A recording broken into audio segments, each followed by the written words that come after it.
Hey guys, I'm going to do 12 easy and fun toddler activities today. I would say the age range would maybe be year and a half to up to 4-ish for interest level, but just depends on your kid. So here's just a variety of things that you probably already have around the house, so it's probably mostly free.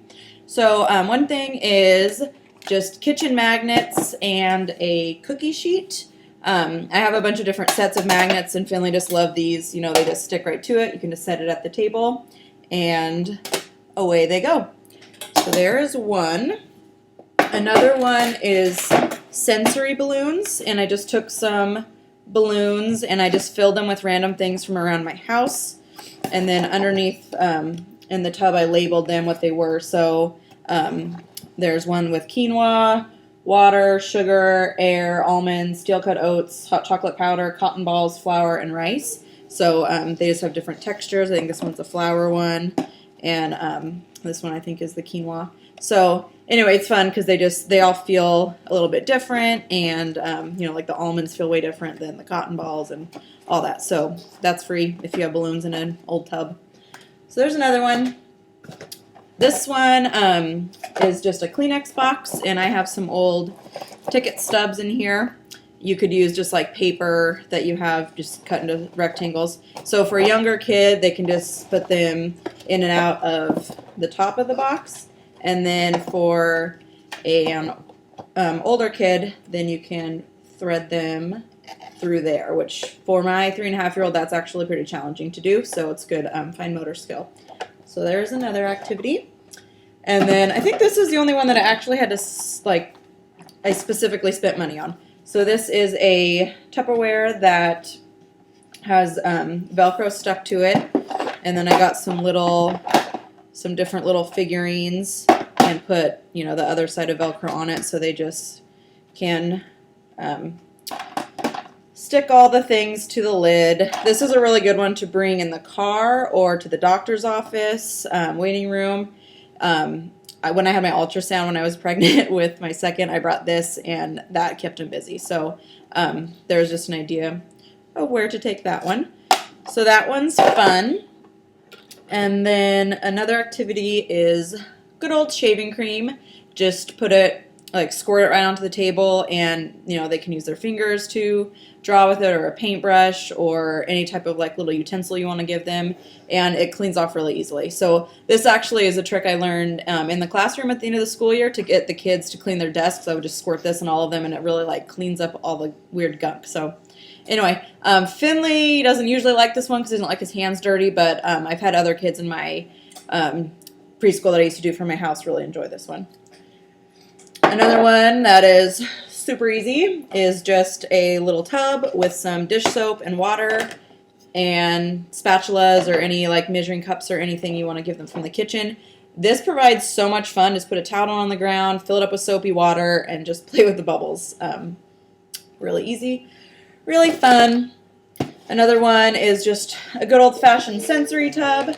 This one has macaroni in it, but you can use rice, you can use sand, you can use beans, cotton balls. There's so many different things you can put in a sensory tub.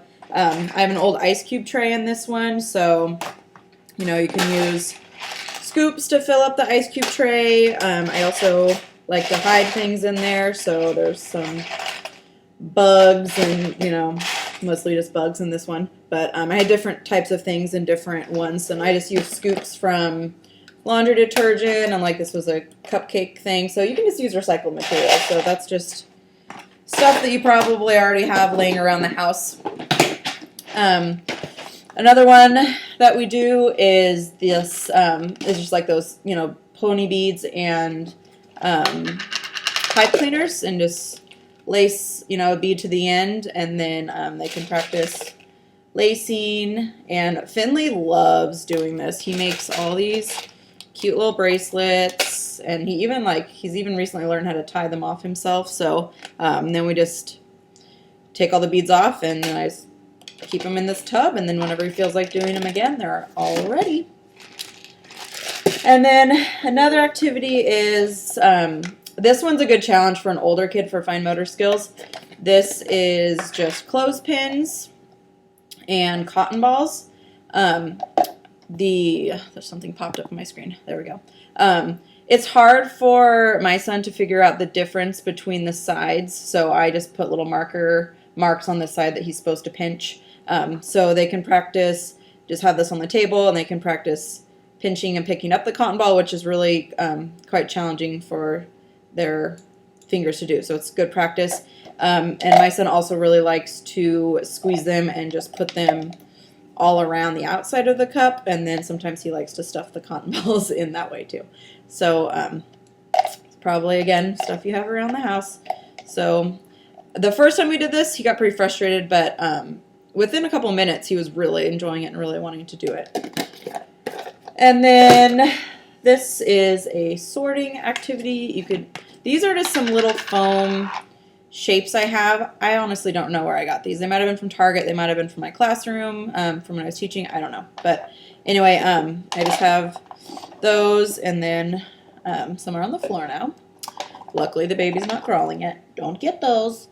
So then I just have some tubs, and you can sort them by color. I have 3 different tubs that you can do by color, or you could do by shape. Like some of them are cylinders, and some of them are cubes. So you can use a lot of different things. You could use different type of pasta or beads, or just any like little thing you have around your house that's different size or shape or color.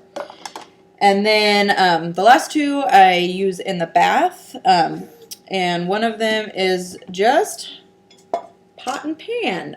Not pot and pan, spatula and pot. Finley thinks this is so fun. We just put it in the bathtub with his regular toys, and he makes soup, or the other day he had some bugs in there, and he was stirring around and pouring water in and telling me he was making sweet potato fries. So they can be imaginative. So, I mean, that doesn't cost any money, and it makes baths like so fun if it's just something new and exciting. So just anything from the kitchen that can get really wet, like I wouldn't put like a wooden cutting board and let it soak in there for a long bath, but anything like this in the bathtub is like a novelty item, and it will get their little booties in that bathtub.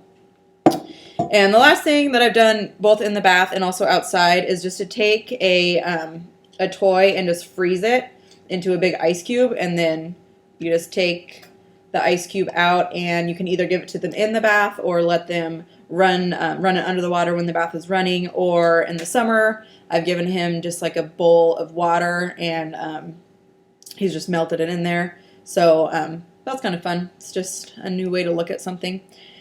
So some of the places I got these ideas, one is this book that I really recommend. It's called The Toddler's Busy Book, and I got it on Amazon, and it was around $10.